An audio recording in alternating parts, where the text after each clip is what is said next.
Right, hey guys, here we are. Now, one of the things that I'd like to do for this hole is something along the lines of a big topper because it has so much topspin. So if I can go out to the right here, kind of with my perfect ball, maybe about a little bit more than 3 rings, just a tad bit of curl, kind of insinuate that wind there a little bit. Try to get it just a little bit extra to the right. What this is going to allow us to do is get this down into this fairway kind of as much as possible to really shorten this hole. Now, I didn't get a very nice roll out there. You can see it really took that checkup bounce. There's a better roll that we can get out. And when we get that better roll out, we won't have to worry about distance being a factor because I'm going to be kind of a little bit maxed out. So I was thinking, maybe kind of split this up. Take one guide to the right, one guide to the left. Typically, I'll try to avoid the left-hand side, but this is actually a pretty good wind for the left-hand side. So as you can see with the wind effect here, it's going to really easily push towards the, kind of just naturally go over towards the hole.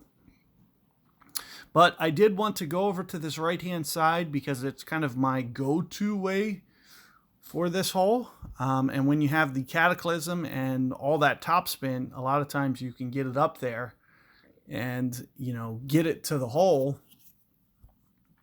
without any real issue this way.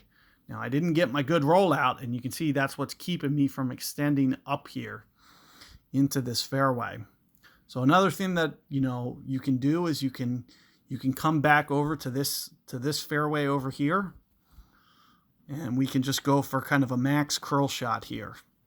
So landing somewhere around here when we get in a situation like this. I'm thinking somewhere along the lines of almost max distance plus 6-ish rings. Keep in mind that I'm kind of looking way up here, like on the corner of that fairway there. And I'm just going to kind of come in on the power just a little bit because it looks like max was kind of maybe going to land a little bit long. So that's what you can see that I'm trying to do. And as you can see, we can get it up over to the green. It just kind of shortens the hole when you go that way. So that's kind of, one of the main reasons that I do like to go to that right-hand side. However, I do like to do it when I can go into max OP and land up onto that top fairway. But as you can see, I didn't get the rollout to do that. And typically with a power 4 or power 5 option, it's a much better route to go that way. So when I don't have that option, you can see that I just kind of have to kind of work for this eagle a little bit more.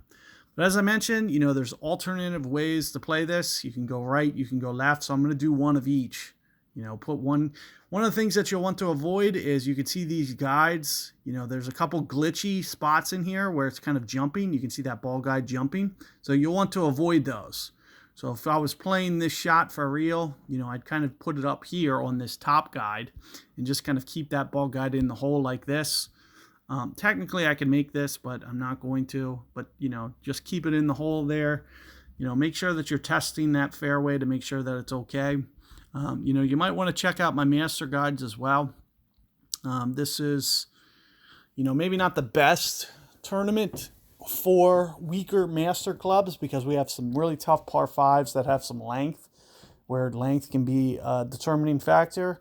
But it's always good to be thinking about getting to master because that is really going to give you some better club chess.